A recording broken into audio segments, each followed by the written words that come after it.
Imagine waking up and discovering your life is already over, not because you died, but because someone else now owns you. No trial, no warning, no escape. One moment you are a citizen of a city.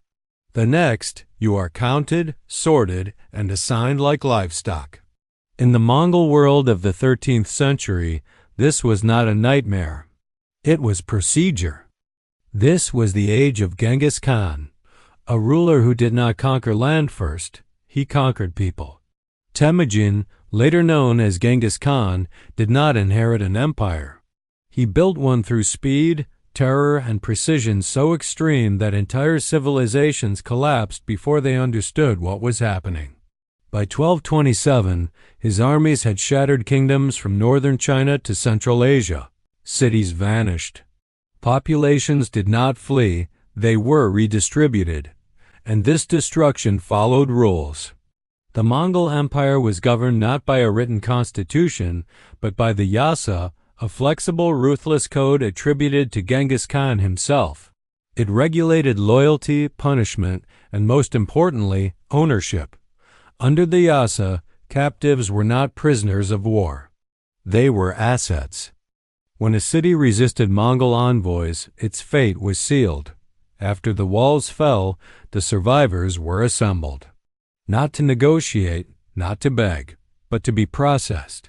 Chroniclers describe how skilled individuals were identified first: blacksmiths, engineers, physicians, scribes. They were spared, not out of mercy, but because they were useful. These people were stripped of identity and marched thousands of miles across the empire. Families were deliberately separated. Community was a threat. Memory was dangerous. The empire did not want loyalty built on fear alone. It wanted obedience built on erasure. Those without skills faced a darker reality. In many campaigns, captives were forced to march in front of Mongol armies during sieges. They filled moats. They absorbed arrows. They triggered traps with their own bodies. This was not random cruelty. It was military strategy. Every enslaved death preserved Mongol lives and sent a message to the next city. Resist, and this is what remains of you. Women taken in conquest existed without protection. Mongol elites practiced polygyny, and women were claimed as spoils of war. They were distributed among commanders or absorbed into elite households. Some gave birth to future leaders of the empire. Others disappeared entirely from history. Consent did not matter. Captivity erased it. Children were treated differently and more dangerously. Young boys were often spared execution and absorbed into Mongol families or military units. Their languages were stripped away. Their names replaced, their pasts erased. The empire understood a brutal truth. The strongest loyalty comes from those who no longer remember who they were. Survival required transformation. Resistance was not tolerated. The Yasa demanded absolute obedience. Escape attempts, theft, or disobedience were punished publicly, often by death. Sometimes entire groups were executed to discipline the rest. Fear was not a byproduct. It was the system. What makes Mongol slavery under Genghis Khan especially disturbing is not just its violence, but its indifference.